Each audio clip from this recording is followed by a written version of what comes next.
Good evening and a warm welcome to our latest Zoom presentation. Thank you very much to everybody for joining this evening.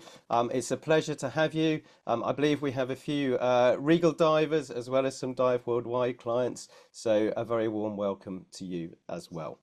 My name's Phil. I am your host for this evening. And we're honoured to have the company this evening of SCUBA magazine editor and award-winning photojournalist Simon Rogerson. Good evening, Simon. Good evening, Phil. How are you? I am very well. How are you? I'm excited about our chat this evening. Very much so. Thank you, everybody, for coming along. Very good. Very good. So this evening we are talking about a couple of places in Indonesia. One you might be familiar with, and another, the second, you're probably less familiar with.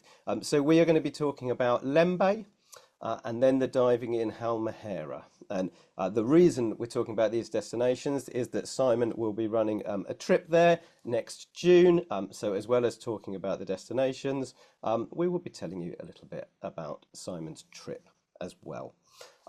So to set the scene, I'm just going to share a quote with you from Kath, who isn't able to be with us this evening, but who did the recce to Halmahera, to a resort called Salih Bay Resort, which is where we'll be visiting. Very, very special place. She wrote a wonderful blog about it.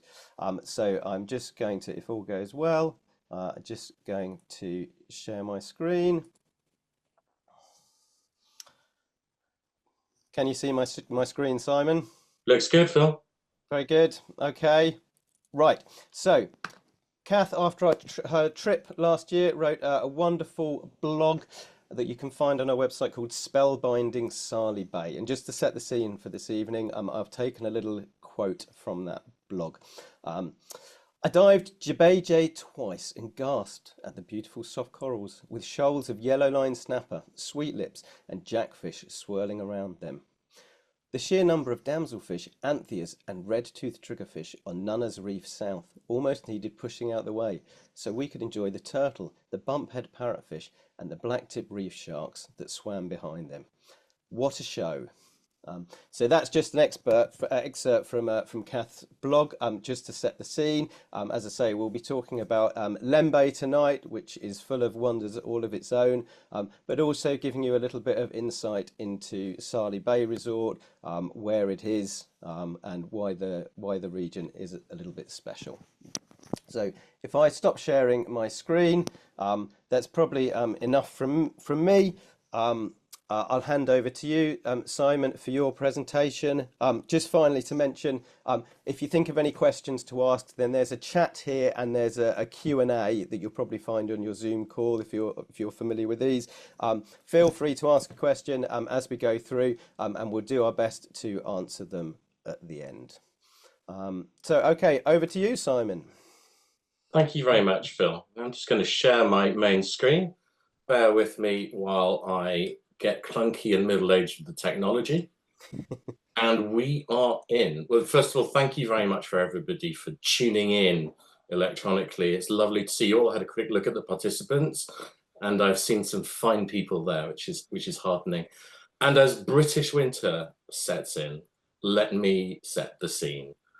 Next year's big June trip with me will be a case of counterpoint. 2 destinations, 2 very different experiences, spicy and strange, which we will expect. My wife said that could well apply to me, which is possibly true, as previous attendees will know. But somehow these trips work, and people have a lot of fun, and it's always very rewarding in every possible way.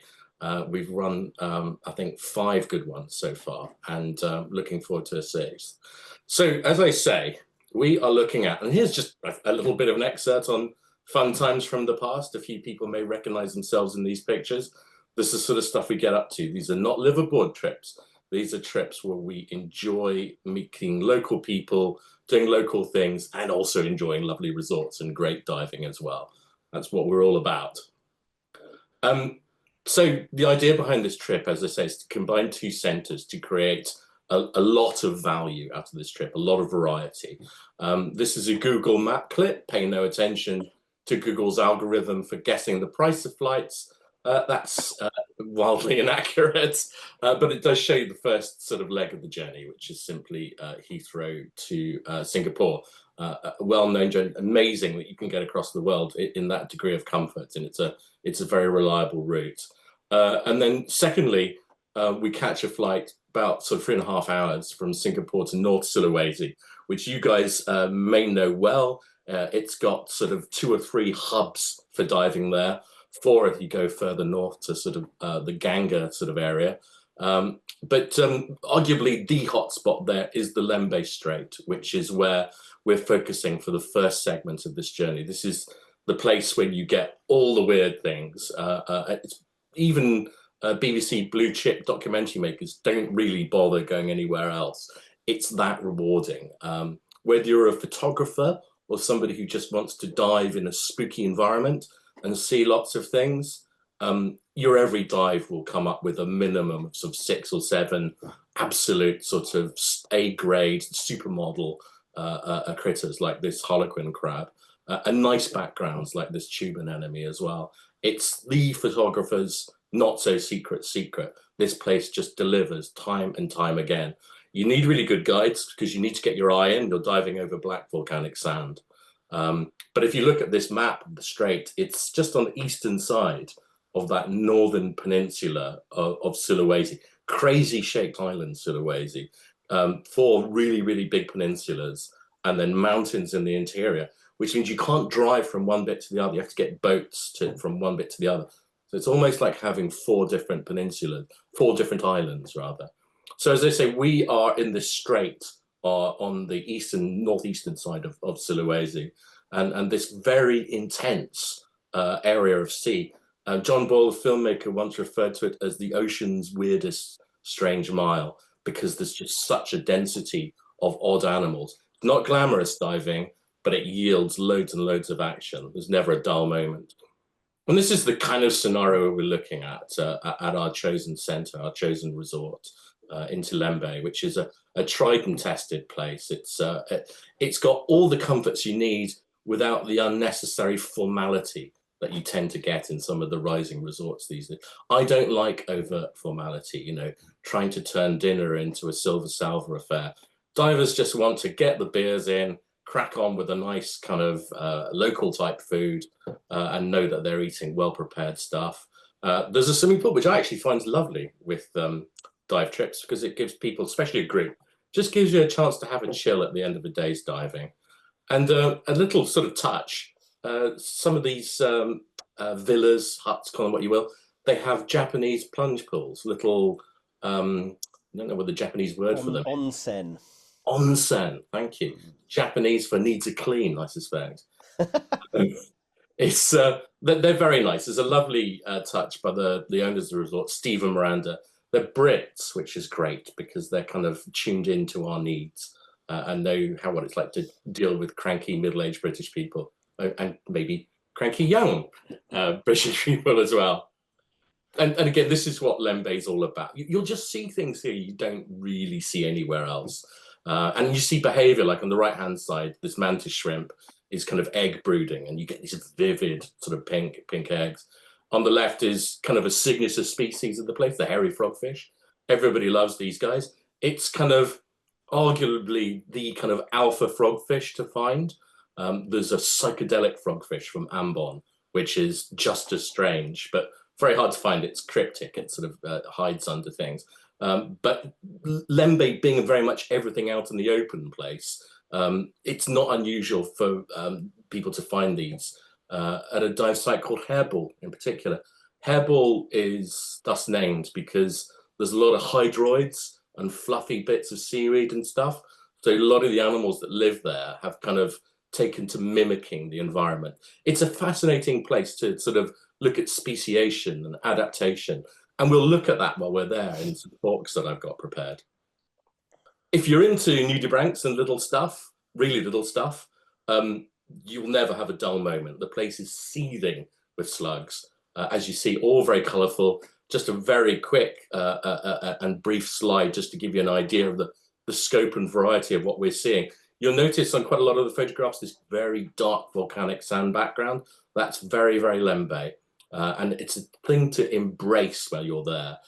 Photographically, there are ways of dealing with it if you're a photographer, and I can help talk you through that. We'll have sessions devoted to it. We're back to our Japanese tubs. I really like these things. And just a few more resort photographs. It's, even though there are very busy areas of Sulawesi nearby, it's a little bolt hole. It's a little idyllic bolt hole. And as you see, the accommodation is just what you need. It's not formal. It's not sort of too gentrified. It's very clean. Everything works. And you'll be very comfortable there. You won't be spending too much time inside your room because this is a dive-heavy trip. Overall, we're hoping to get through 31 dives, I think, or thereabouts. Phil will maybe confirm. 33. 33. Wow, all the threes. And there's a nice camera room. It's well appointed, really well appointed place. Lembeh is very competitive. So one resort does something cool and the others have to sort of, oh, we're going to have to offer that as well now. It's a sort of byproduct of being so popular. And, you know, a lot of you may be thinking, maybe it's sort of just for photographers. And I just don't think that's the case. It's great for photographers. But if you want to really taste the sort of situation where blue chip BBC type filmmakers go to get their behavioral sequences, this is a good place to go. But it's not going to be overwhelmingly like that. You will see loads and loads and loads of animals, more than you'd see anywhere else. But we have counterpoint to that experience, the black sand experience. We can talk about that in a bit. While we're there, I really want us to focus on cephalopods, cephalopods. Everybody's got their own way of saying word, but the octopus, squid, and cuttlefish, because, well, they're increasingly obsessing me. Some of the most amazing things in the sea, and I'm researching a major new talk, an article on them. I think we'll be able to see quite a lot of species. Off the top of my head, going through these, top left and sort of clockwise, we've got the giant cuttlefish, we got the common octopus or reef octopus.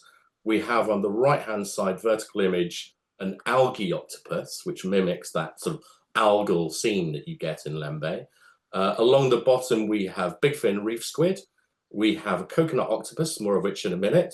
We have a photograph I've foolishly repeated of the common octopus. We have the flamboyant cuttlefish, which is amazing. It's a moving light show. And we can look at that and look at the way that these animals texture their skin and use their chromatophores to communicate. I always believe in what photographers call fieldcraft, learning about the animal and its behavior in order to either get more pleasure from the dive or get better photography, or both.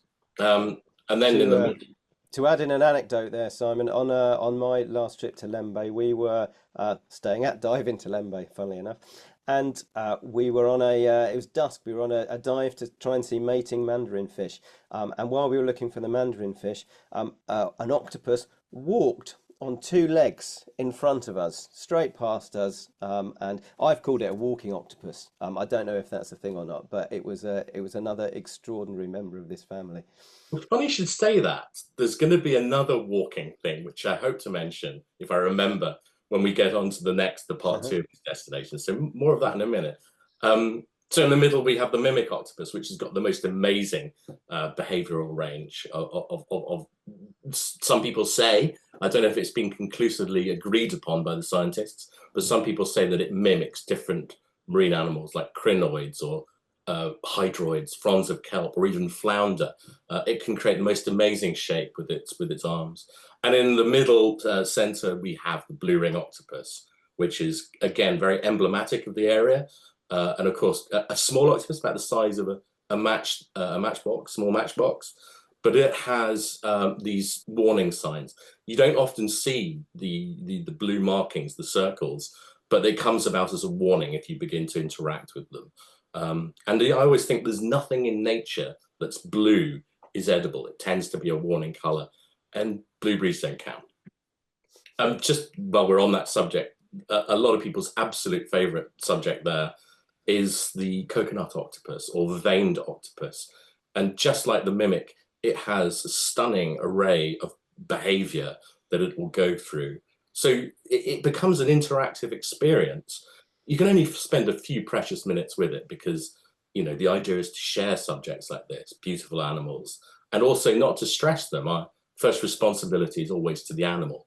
But they are amazing, and they unfurl in so many different shapes, and they appear so inquisitive.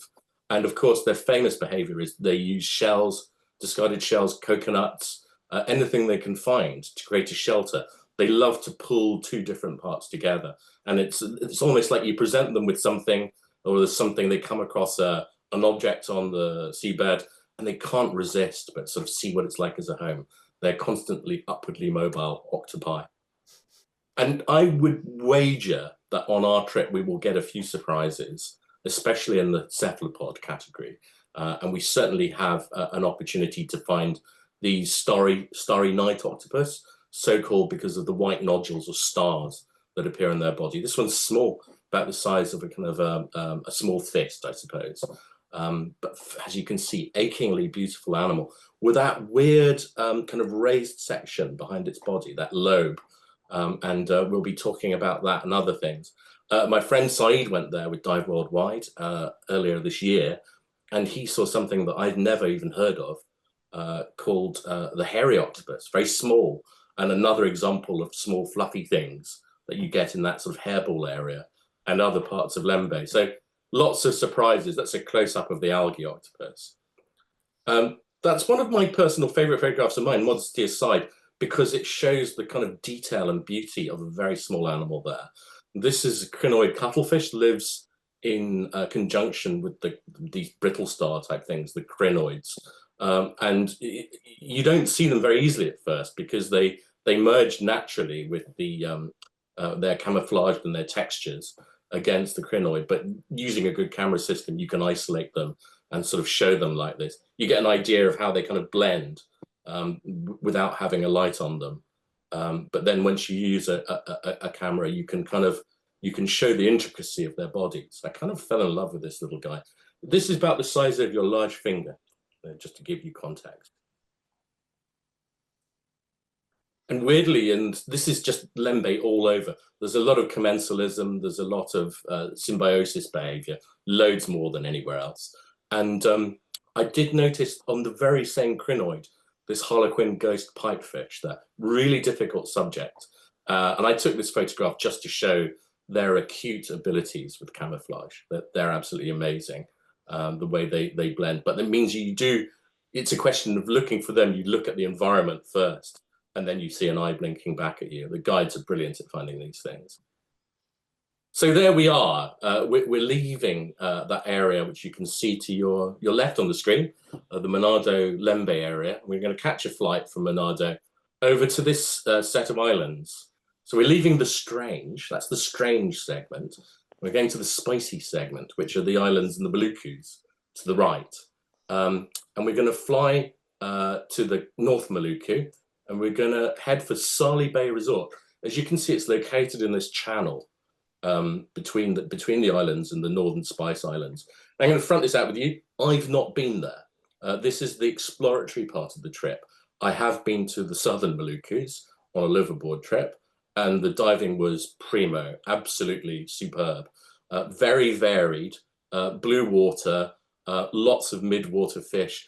In other words, a perfect counterpoint to the Lembeh experience. So we've had our dark, closed in, dare I say, Halloween section of the trip. And now we're heading into the light. We're heading into beautiful blue water, a little bit of current to bring the fish in. And as Kath Bates said, it's one of those places where you can see critters on white sand during the day. And then later on in the same sort of afternoon, you'll see big schools of snapper and trevally, the classic sort of adrenaline fish. This is the resort, Sali Bay. It's one of those places that do amazing things, quite highfalutin facilities in a really, really isolated place. So there'll be a flight, probably a night in a hotel. Phil can clarify all that later on if necessary. Night in a hotel, and then a drive and then a boat to get to this place. It's not overly grueling. It's not sort of really, really long trips. And I believe in making life easy on my fellow travelers. So we're not going to try and do everything in one go. we're going to kind of look after ourselves and make sure that everybody's, you know, fit and happy to dive when we actually get there. And as I say, this from sort of southern Maluku, you get a lot of these sort of mid-water fish. You get a lot of kind of fusiliers and salamas and things like that. But you also get the critters there as well. You get some frogfish, like this striated frogfish. You get the cockatoo waspfish down there. And if you're lucky, you can get behavior like the brooding cardinal fish on the right. Again, a kind of a blue water counterpoint, but with critters as well.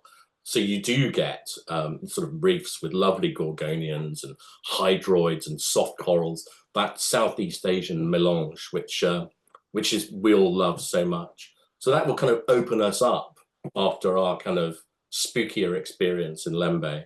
And we can just enjoy the classic sort of coral diving experience. There will be critters though, like the pygmy seahorse, which is notoriously difficult to photograph. If, like me, you have middle-aged eyes, they're very difficult to see. But I'm confident that we should be able to find one at least during the trip. They're not uncommon around Lembeh either. But I think it's a question of not stressing them and letting every, you know, portioning them out, letting every diver have a chance to see them or photograph them without sort of going too far and sort of stressing the environment, the habitat around it. I did a bit of hunting around on the internet. I spoke to Kath about the resort and everything. And Kath at Dive Worldwide is a ridiculously experienced diver and traveler. She's an A1 connoisseur of diving locations, very well qualified, very experienced. And Solly Bay blew her mind. And when she said that, I started seriously paying attention. So I did a load, probably 4 full days worth of research to sort of get an idea of it. Even though I know the area reasonably well, I don't know Solly Bay personally yet, but I'm looking forward to it. And this is just some of the amazing stuff that these are guest photographs of the animals that they kind of just see around the resort. They didn't do a special trip to see these things. They just had the right lens and they were around at the right time. On the left here is a photograph that I found really telling. It's an amateur photograph, not very colourful. I found it on TripAdvisor. And this is the jetty that we see in photographs of Solly Bay. And what I see in very shallow water just beneath the jetty is diverse and very healthy coral. Now, we all know the world's a changing place and things can change from month to month because of warming periods, El Ninos, and the like. But this was a photograph taken in the last year, and it shows very beautiful shallow water coral, which is a really, really good sign of a healthy habitat. We also had, Phil mentioned bumphead parrotfish from Kath's report from a couple of years ago. That's another amazing sign as well. Bumphead parrotfish, the biggest of the parrotfish, which occur in herds. They're the buffaloes of the reef. They eat coral, they excrete white sand after eating coral in quite large amounts, and only healthy reefs can sustain them. They're quite rare to encounter for that reason. But all the signs are that this place is pretty amazing. The food looks good. I do like the food, really important to me. So I took this photograph again from TripAdvisor of the lovely spread they have there. That assures me that every mealtime will be something to look forward to. I can see fresh slaw, a tofu dish, lots of sushi, and somebody's taken the time to carve a watermelon into some sort of Ross coral, it looks like. And you see the rooms. Everywhere's got rooms. So probably on this trip we'll have a chance to see these beautiful mandarin fish. They are an emblem of the region in general, with their evening mating exploits. Very difficult to photograph and quite frustrating, but a beautiful symbol of love. And I think that if you'd like to join us on this trip, you're going to have a lovely time, which is the general idea. And that's it from me, Phil. So I'm going to stop sharing and come back to you. Thank you very much, Simon. What do you think? What do you think you're looking to most about this trip, Simon? Something I forgot to mention, actually, the thing that a lot of people talk about at the sort of Lembeh Halmahera segment is they have walking sharks there. I did promise I'd mention Oh, something. you did, yes. Yeah, these are epaulette sharks, and I'm a shark collector.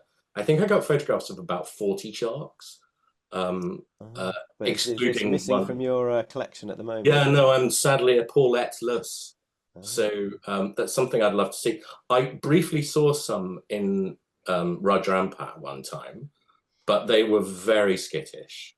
And actually, I've seen lots of quite good photographs of epaulette sharks from Halmahera. So I'm confident we should have at least one shark sighting on a trip that isn't overtly sharky. I think we should get a very rare high kudos shark. All right, fingers and toes crossed. That sounds Everything. that sounds great. Right, let me share my screen again, and just for those that might be interested to join the trip, let me tell you a little bit more about it. So how are we doing? There we go. Hopefully that's gonna work. So this is a big trip. The logic being that if you're going to go all that way, then you want to make the most of the trip. So it's a full 18 days from UK back to UK, departing on the 4th of June next year. The price is from 5,995 per person. That's on a twin share basis, and I'll explain in a moment everything that's included in that. And then there's a single supplement if you want your private room throughout for 795. We're going to take a maximum of 16 people. We don't like to make these trips too big because obviously we want you to, really enjoy the experience and time with Simon and have a really quality time. So what do you get for that? So that price includes your international flights from the UK with 30 kilos luggage.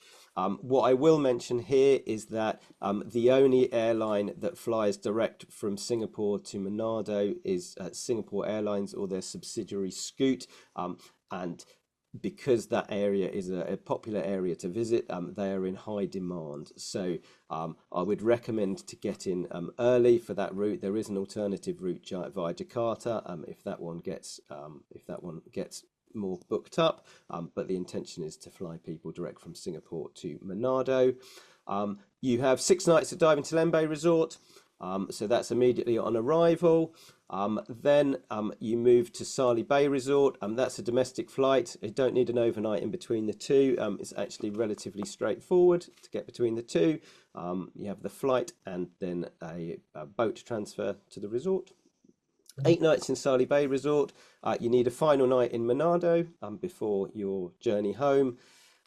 It includes up to 33 dives. That's a mix of mostly boat dives, but also the opportunity to do some shore diving. Both resorts have excellent house reefs. You have nitrox included, all your transfers included, full board at both resorts apart from the final night in Manado.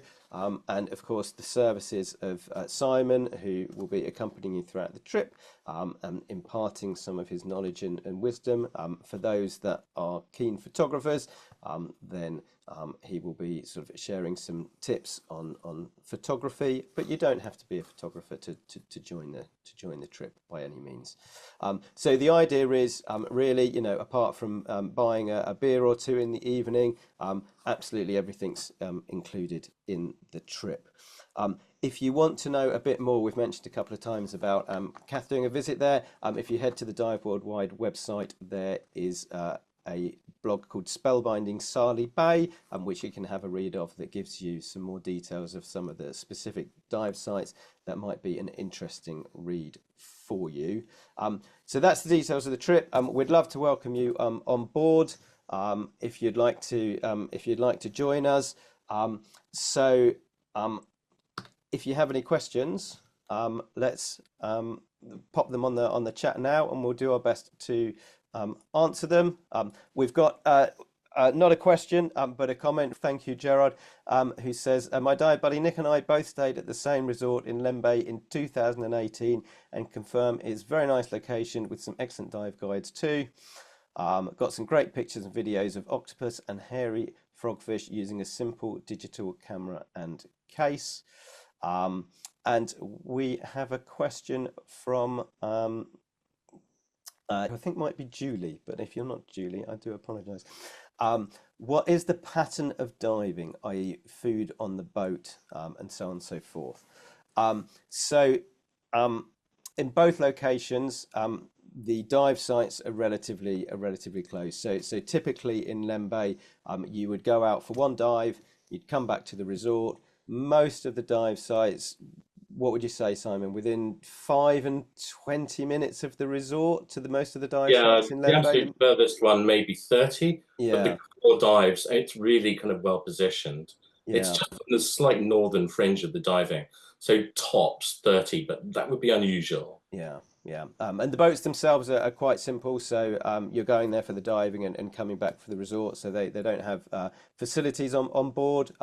But yeah, as I say, you're back to the resort pretty quickly. And in Sali Bay, it's very similar as well. So the diving starts from the House Reef, and I believe there's sites that are very close by. And you don't need to go far to find a wealth of dive sites. They're both very rich and very diverse and very well located. And if they do, for some reason, sort of say we got a very good opportunity to go somewhere that's maybe a bit further away, what you'll find is that they'll offer you a packed lunch. Quite often, the de facto norm is just to go back to the resort, but they're very adaptable at these places because they're only dealing with us, and they'll focus on our needs. So we'll talk about what to do and people's priorities, but there'll be quite a lot of kind of sit-down meals. Yeah, definitely. Yeah. Bjorn, hello Bjorn. Would like to know what is the chance of seeing a bobbit worm on this trip? We've just been preparing a Halloween e-news, so bobbit worms made an almost inevitable appearance in that. I find them absolutely terrifying, but they do obsess people, and I understand why. It's a You do very get them in weird Lembeh, don't animal. you, Simon? Yeah, it's one of the places to go and find them. I once had a BBC research unit said, "Where can we see a bobbit worm with white sand?" And the honest answer was, "Well, you can't. They're a Mm, Lembeh thing, largely." yeah, So it's a quite a long polychaete worm that lives highly predatory, that lives in the sand, and you only see the kind of jaw section of it that comes out. And the guides are quite good at finding ways to tease them out a little bit more. But they've got a kind of a ruthless kind of slicing motion. So you quite often see them catching fish. Um, the weird thing about them is they are kind of hideous, and I won't go into why they're called a bobbit worm. It's just too ghastly. mm, But when you look at them up close under a light, the body's got beautiful kind of shimmering colors on it, purples and golds almost. Not everyone, they're all different. And you just don't know why nature chose to give it something so kind of ornate when it yeah. spends most of its time in the A bit dark of a sand. glam bobbit worm.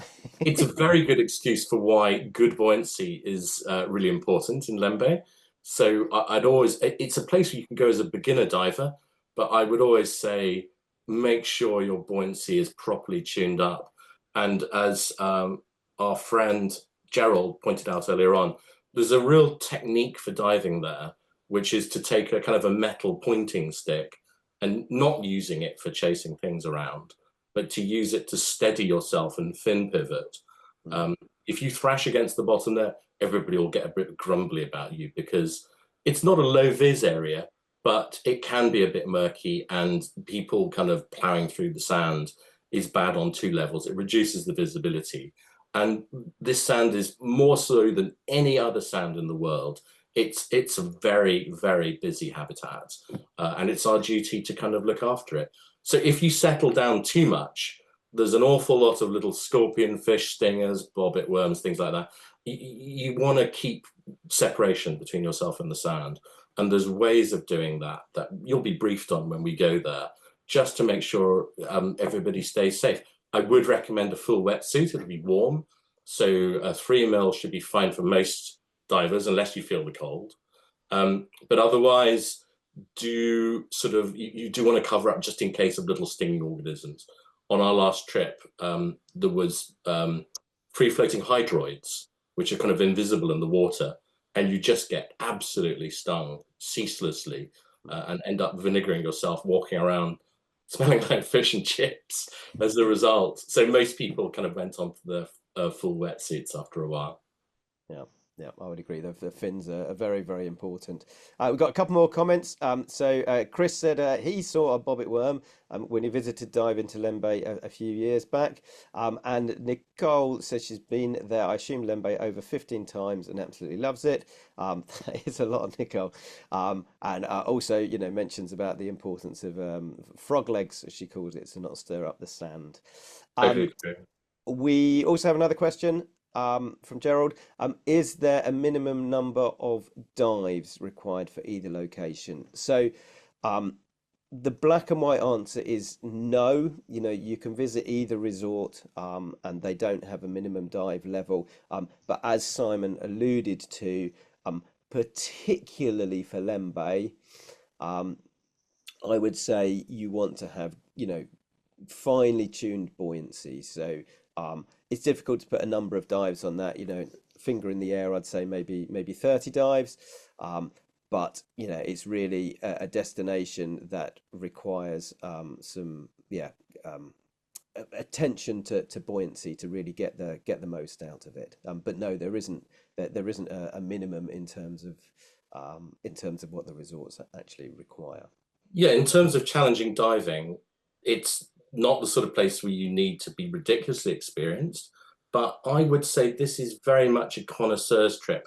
You're seeing the very best of a certain type of thing. So bear that in mind. Is it for you? But in terms of diving experience, if you've got 30 dives and you feel that you're a little bit rusty, perhaps do a tune up before. Go and visit your local dive center or your local club and ask for a tune up or a scuba experience. If you're in a BZAC club, that'll be part of your kind of firmament anyway. And it's just a question of not getting out there completely cold. You know, you want to be relatively dived up, but it's not massively challenging.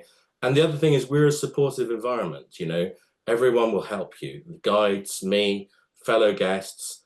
The thing that makes these trips work is the company and the fact that we're not kind of cloistered together and live aboard, but we're kind of walking around and enjoying kind of civilized bars and restaurants and things. I love that.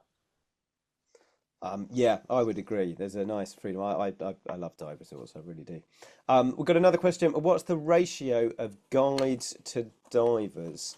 Um, so I don't have the exact numbers. In Lembeh, it's very low because the idea is that those guides are really expert wildlife spotters, and you know the marine life is often small or well hidden. So you can't have, you know, 8 divers in tow behind the dive guide because it just doesn't work. Similar to oh, Chris is saying, yeah, for diving to Lembeh, for them was 2 to 1. I don't think that's guaranteed, but it's always small. At Sali Bay, I don't know the exact ratio, but really, you know, it's Indonesia. That's one of the things they're great at. They do that kind of thing really well and offer a very high service and tend to offer very very small groups. Chris, there's no doubt about that whatsoever. Um, so maximum sort of 2 buddy pairs to 1 guide, I think, is the norm there. You can get 2 to 1 as well, but it depends. You know, at these resorts, it always helps to be flexible in my experience. Something I forgot to mention, which I should, is kind of, you know, what do I do on these trips? Well, I'm not a traditional photo guide. I'm not delivering lectures dawn to dusk on photography, but we do have workshops and we have small talks, nothing too long. In my experience, people want to have a beer at the end of a long day. They don't want an hour's lecture. But I'm happy to work with photographers one-to-one. I'm happy, if you're not a photographer, to do a dive with you and take nice photographs of you, which I find people enjoy sometimes. And then we put everybody's photographs in a pile, and we'll have alternate evenings where we do photo reviews. And I've also, as I say, got these talks on speciation and cephalopods. The idea being to kind of achieve a greater understanding of this place at the same time as everything else. And essentially, I'm there to help you. You know, anything you need, anything that you're not quite happy about, I'll do everything I can to put it right. Very good. Thank you, Simon. We've got one last question from Joe asking if there are strong currents. Well, you can get currents everywhere. Lembeh, it is a strait, but I don't associate it with strong currents. I don't know about you, Simon.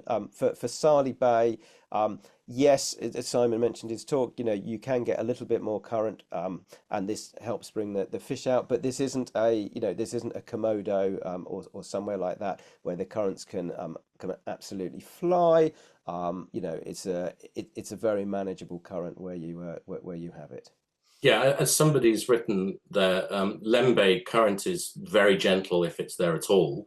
And in Halmahera, I think they'll have a choice, but it's not kind of a Palau or anything like that. It's a sort of a moderate place.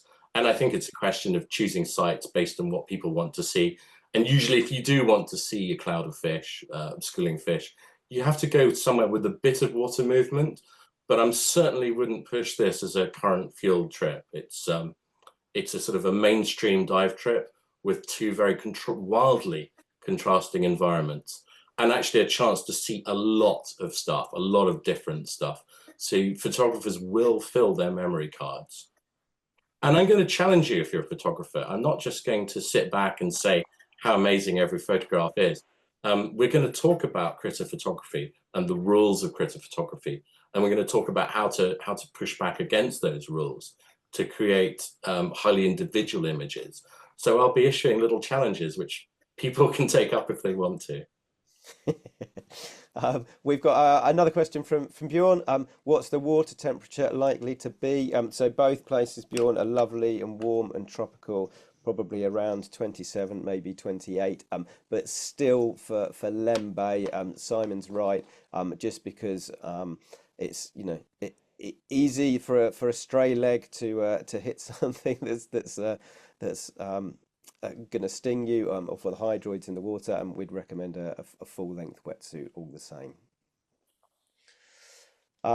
We've got some other lovely comments from people. Lots of nice chat. Lots of lovely experiences and memories from people that have already gone to Lembeh. So that's great. For those of you that haven't gone there, it is an extraordinary place. I'm sure you will love it. But I think we've answered most of the questions there. So it's just for me to say, Simon, thank you very, very much for your time this evening. I always enjoy listening to your talks and presentations. They're absolutely fascinating. So thank you for sparing a little of your time this evening to share some insights with us. Thank you very much, Phil. Thank you, everybody, for coming along. If anybody has any questions to put to me directly, you can find me on Facebook.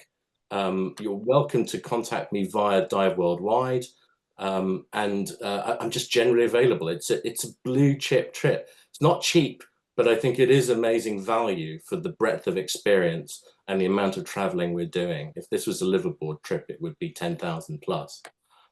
So, if you want to get into being strange and spicy, come and get strange and spicy with me. Sounds good, and we'll follow up with everybody with that's on this evening with a full PDF itinerary, so you can go through it in much more detail. And yeah, as Simon says, please do email us if you're interested to join the trip.